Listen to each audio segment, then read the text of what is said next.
Halo rekan mahasiswa, kembali lagi dengan saya di sesi ini. Kita akan mempelajari pengantar perpajakan dan aspek akuntansi dan hukum dalam perpajakan di Indonesia.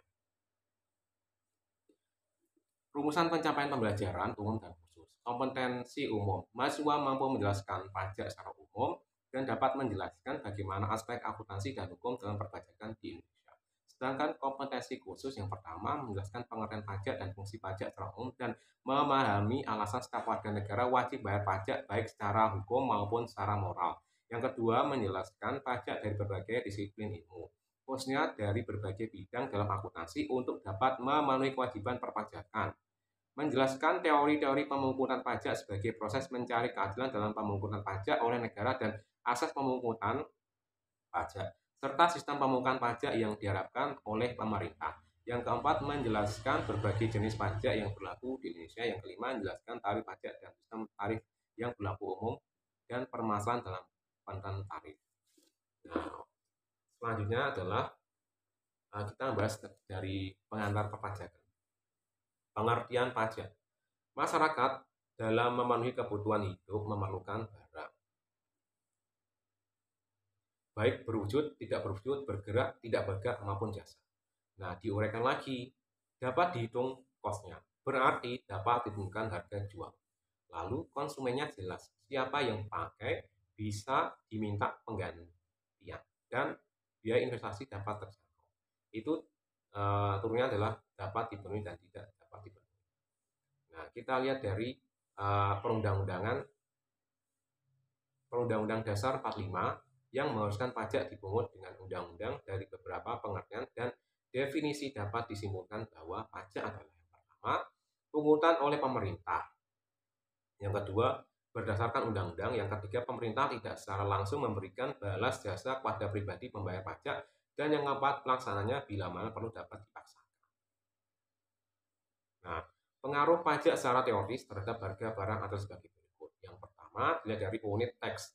Contohnya di Indonesia seperti cukai rokok, tembakau, pajak barang mewah.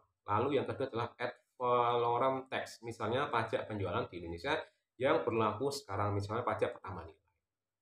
Nah, selanjutnya adalah pajak sebagai instrumen dalam kebijakan fiskal. Pemahaman pajak dalam tinjauan kebijakan fiskal dapat dipelajari melalui model sederhana yang telah diberikan oleh John Ross, The Instant Economic tahun 2000, sebagai berikut. Kegiatan ekonomi suatu negara dijelaskan dalam model bed up atau bak mandi yang mempunyai 4 buah keran. Seperti Anda lihat di PowerPoint ini, penjelasan itu seperti ini. Unsur air itu menunjukkan kegiatan ekonomi dan struktur terdiri dari pertanian dan pengolahan sumber alam, peternakan, kebutuhan, dan lain-lain. Lalu ketinggian air menunjukkan tingkat kegiatan ekonomi, level of employment. Lalu yang ketiga adalah keran ketiga, keran penarikan dana melalui saving. Keran keempat, keran penarikan dana melalui pajak. Keran kelima, keran untuk pengeluaran investasi. Dan keran enam, keran untuk pengeluaran belanja negara. Faktor utama perpajakan. Yang pertama adalah subjek pajak. Yang kedua adalah wajib pajak. Yang ketiga, objek pajak. Yang keempat adalah tarif. Nah, tarif pajak jenis dan masalahnya. Dalam menerapkan tarif undang-undang PPh mengatur antara lain. Pertama, dibedakan antara tarif perorangan dan tarif untuk badan hukum. Yang kedua, tarif untuk badan hukum ditentukan tarifnya satu tarif, sedangkan untuk perorangan tarifnya progresif meningkat. Lalu yang ketiga adalah bagi perusahaan yang pendapatan penjualan tidak lebih dari 50 miliar rupiah dikenakan tarif 50% dari tarif dalam undang-undang PPh atau sebagian objek pajak dari penghasilan gross income sebesar 4,8 miliar. Sedangkan untuk perorangan digunakan tarif progresif yang sekarang tahun 2016. Nah, tagihan pajak itu yang pertama adalah penerapan sistem self-assessment, mengarahkan agar para wajib pajak menghitung, membayar, dan melaporkan sendiri pajak. Lalu, yang selanjutnya adalah official assessment, dapat berupa surat ketetapan pajak SKP atau surat tagihan pajak STP sebagai hasil dari pemeriksaan atau review yang dilakukan oleh pihak fiskus. Dasar-dasar dalam pemungutan pajak. Yang pertama adalah equity, yang kedua benefit principle, yang ketiga the ability to pay principle, yang keempat to dimension of ability to payment, horizontal and vertical equity, yang kelima adalah certainty, yang keenam enforceability. Aspek akuntansi dan hukum dalam perpajakan di Indonesia. Nah, seperti ini ya contohnya ya. Bisa dilihat dari sistem gross basis dan sistem net basis. Yang pertama itu saat pencatatan biaya gaji. Itu seperti apa akun-akunnya. Kalau saat gross basis itu akunnya seperti biaya gaji, utang gaji, akurat PPh pasal 21. Sedangkan kalau pencatatan biaya gaji dari net basis itu biaya gaji PPh 21. Terus utang gaji dan akurat PPh 21. Nah, selanjutnya adalah sistem gross basis, maksudnya pihak karyawan menerima gaji setelah dipotong pajak. Berarti pajak merupakan beban karyawan. Sedangkan sistem net basis, karyawan menerima gaji tertentu dalam perjanjian pengangkatan pegawai pajak PPh 21 dibayar oleh perusahaan dan menjadi beban perusahaan. Nah, kita lihat dari kedua itu pencatatan pada saat pembayaran. Sistem gross basis itu dari hutang gaji, kalau sistem net basis hutang gaji dan hutang PPh 21. Nah, selanjutnya adalah ringkasan penyelesaian kewajiban pajak secara garis besar. Nah, bisa dilihat dari summary tax on income. Dalam penjelasannya itu kewajiban pajak secara garis besar. Gambar di samping bahwa perhitungan sangat tergantung dari keadaan wajib pajak. Apakah perusahaan yang berdomisili di Indonesia ataukah kedudukan di luar negeri, dan cara pembayaran secara mencicil PPh 21, potongan pajak oleh pihak lain PPh 21, 22 dan 23, atau dikenakan secara final. Nah, selanjutnya adalah ringkasan menghitung objek pajak penghasilan secara garis besar. Bisa dilihat sendiri tax on income based on normal calculation revenue expense. Nah, berikut ringkasan dan penyelesaian kewajiban pajak secara garis besar. Menunjukkan bagaimana secara ringkas menghitung objek pajak penghasilan yang diatur dalam pasal-pasal Undang-Undang PPh 21. PPh dan perundangan tersebut membutuhkan jasa bidang akuntansi di satu sisi. Peraturan perundang-undangan. Berikut contoh pasal dalam undang-undang yang menetapkan sesuatu peraturan akan dikeluarkan oleh peraturan pemerintah dan pemberian kewenangan pada Menteri Keuangan. Contoh pertama, kewenangan diberikan melalui peraturan pemerintah. Pasal 1 ayat 5 Undang-Undang Perpajakan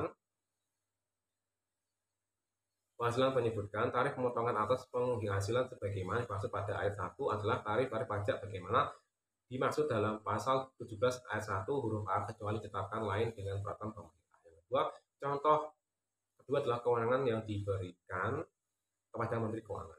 Pasal 21 ayat 8 Undang-Undang Pajak Penghasilan menyebutkan ketentuan mengenai petunjuk pelaksanaan pemotongan pajak atas penghasilan sehubungan dengan pekerjaan jasa diatur berdasarkan peraturan Menteri Keuangan.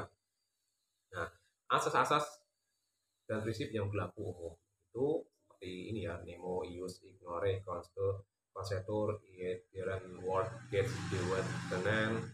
Yang kedua ignorantia legis ex mineng. Agak rumit ya ini bacanya. Yang ketiga adalah nullum delictum nella pola sine praviera legi poenali.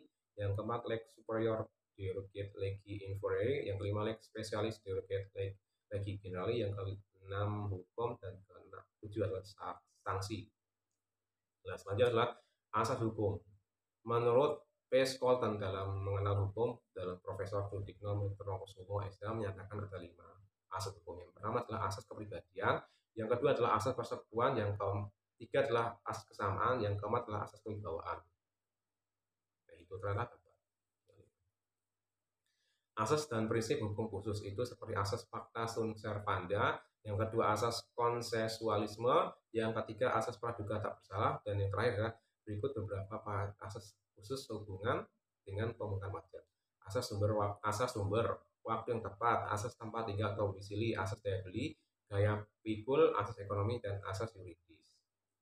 Berikut asas atau prinsip mengenai interpretasi hukum.